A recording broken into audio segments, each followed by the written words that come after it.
I am so excited to be here today. Let me try to adjust this here. There we go. Talking to you about food and color. So color has a profound effect on us, and some of it we are aware of, such as the color of the clothes that we pick out each day to wear, color of our home furnishings. We're aware that we are interacting with color in these instances, but a lot of color's effect on us is subconscious. It has the ability to affect the way that we feel. And I have a question for you guys. How many of you are feeling hungry right now? Raise your hand. Okay, kind of a mixed bag. We had some good snacks out there at the break. The color red, which is up on screen, has been shown in studies to actually stimulate the appetite. So I thought I'd play some mind games on you this morning with some color psychology. That was a joke. Let's see. But truly, color does affect us in these ways, and it's no coincidence that so many of the fast food brands have their branding in the color red predominantly. And yellow. Yellow attracts attention, red makes you hungry. So when you think about it, it's perfect for fast food. These guys know what they're doing. They're trying to make you hungry. And it's the subconscious effect that I want to explore with you today. From birth, we begin to associate color with taste. So from the first time that we begin eating food, we're making these connections such as bright colors tend to taste sweet. Muted colors tend to taste savory. And we make really specific color flavor connections, such as yellow is typically banana or lemon. Red is usually cherry or strawberry. And these connections are strengthened each time that we eat food, which is a lot. So if we are repeating a similar food experience, we're strengthening a connection. And when we're having a new food experience, we're creating a new connection. And our relationship with food is a unique one in that we're putting it into our bodies. So it's kind of intimate in that way. It directly affects our health and well-being. And it's necessary to our survival. So these color-taste connections that are subconscious within us, they really run quite deep. And advertising not only reinforces these connections through the colors that are used to represent certain flavors in food, but it also creates new connections. So for example, the flavor vanilla is often represented by the color blue. Yet, the vanilla bean is not blue, it's brown. But at some point, the color blue was assigned to the flavor vanilla, and it stuck. So you'll see across many brands and products that often vanilla is represented by blue. Another popular flavor combination, Parmesan garlic, is often represented by the color green. But here again, Parmesan is not green, garlic cloves are not green, but these different brands are leveraging that common color association within their own products. My favorite example is the cookies and cream flavor is almost always represented by the color dark blue because of the Oreo cookie brand. So their branding is so strong and iconic that all these other brands are leveraging that in their own packaging, in their own way. And it's actually a really smart thing to do to leverage these common color associations. And I will touch on that a little bit later, but first I want to share with you a couple examples that illustrate just how powerful a link is of sight to taste. So there was a study done where people were eating in the dark. They were eating foods that they liked, but they couldn't see it that well.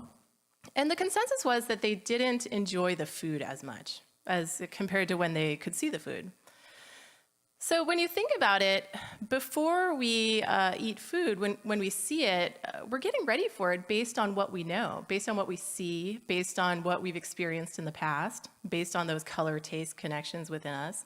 And we get ready for it, so we know what to expect. Sometimes we might even salivate or pucker up if it's something sour. So our sight is really pivotal to our taste in this way. There's another study done where people were drinking flavored drinks, and sometimes the color of the drink would match the flavor. So if it was a cherry drink, it would have been colored red. And other times, the flavor didn't match the color, so that cherry drink might have been colored orange. And every time that the flavor matched the color, they really had no problem identifying the flavor. They could easily identify it. But when the flavor did not match the color, they had a really hard time processing what the flavor was. They had a hard time identifying it. And not only that, but they would often assume that the flavor was the color. So they would have assumed that cherry drink colored orange was actually orange flavored. So these color taste connections that are within us are so powerful that they can even override what we are actually experiencing. Why is this important? When a consumer is shopping for food in a given category, a product has generally a 2 to 3 second window to not only capture attention and stand out from the competition, but also to get the consumer to understand what it is. Because if they don't understand what it is, they're not going to stand there and study the product to try and figure it out. You know, picture all the distractions that happen when you're shopping, so all the distractions that are just on the shelf itself.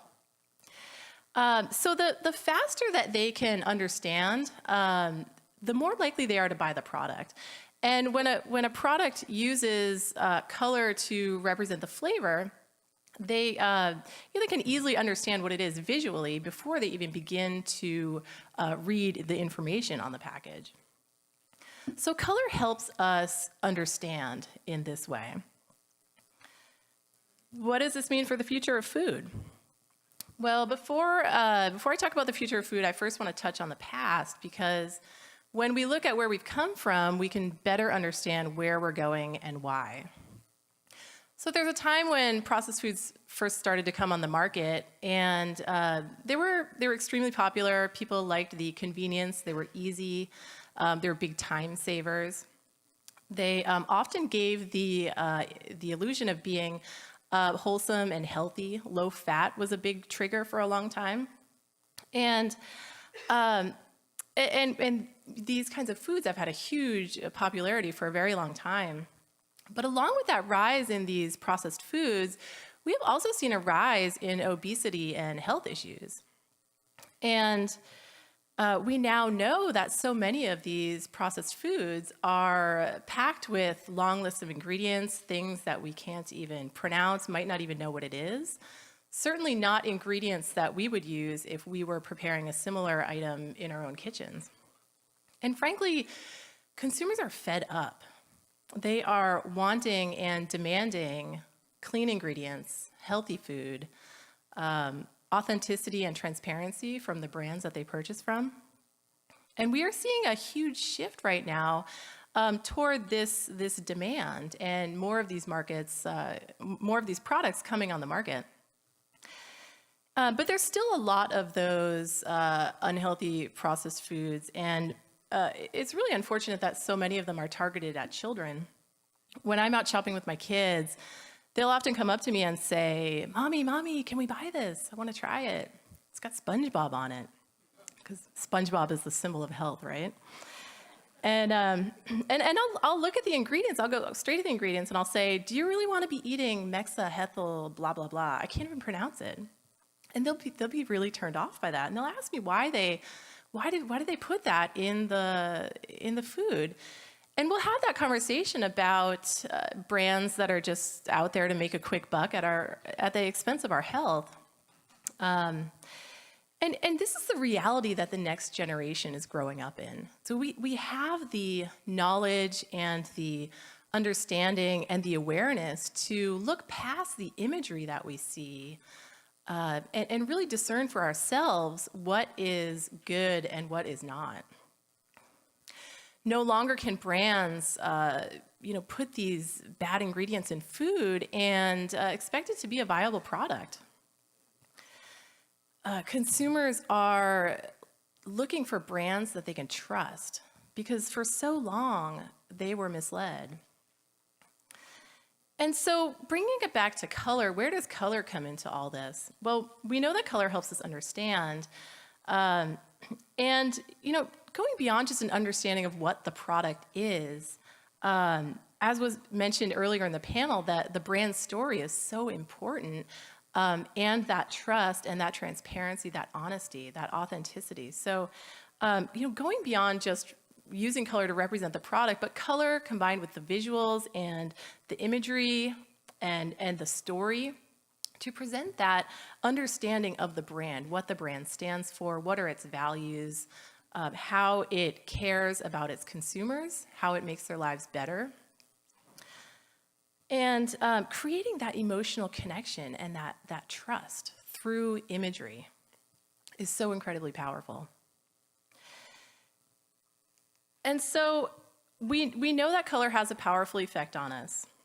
We know that we have these color-taste connections that run very deep within us.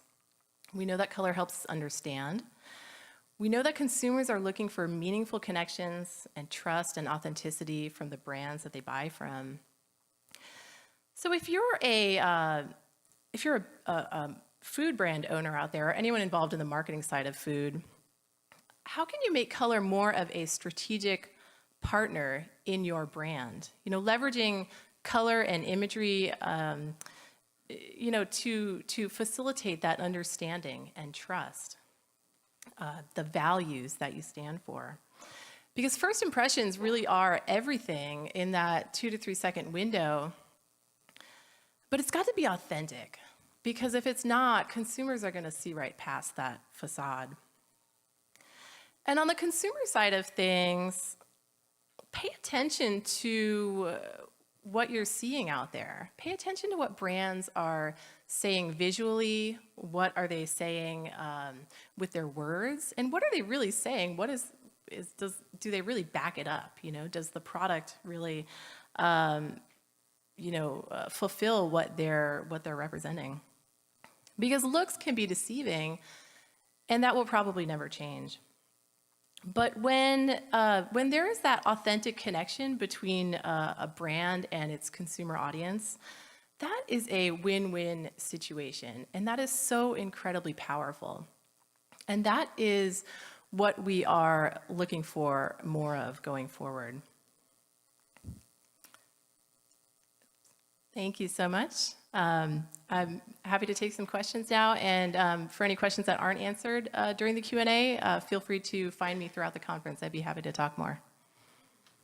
Thank you, Jen. That was awesome. Okay. No new questions. Oh, one. Did you hear that? I did. Okay, so is there research on natural colors and patterns of human behavior? Oh, that's a little bit deeper than I would know about. I'm really not involved in the psychology part of color so much as the marketing side of color. So, that's not really something I'd be qualified to answer. But I will say that in terms of sort of colors that are used to represent, something that's natural. When natural foods first started to, become more popular on the market, we would see so many of those, browns and greens to represent nature. Craft natural textures and that kind of stuff. And really that sort of became a look for a very long time that a lot of brands adopted. Again, kind of, brands leveraging existing identity out there, repurposing it in their own way. Not that you'd ever want to copy what another brand is doing, but it's leveraging sort of that common, a connection, that visual cue to give that understanding visually. So, but now, now that natural foods are becoming so much more popular, and we're seeing them so much more in the commercial marketplace and not just in, specialty food stores, many brands have gone beyond that now. So it's really no longer necessary to have that sort of traditional natural look for a natural product, though many still do, and it can work. But there are many more out there that are sort of, taking it in their own direction, a fresh and new way, or even just, a modern type of design that might not have any of that, sort of traditional natural look to it. Great. Thank you so much.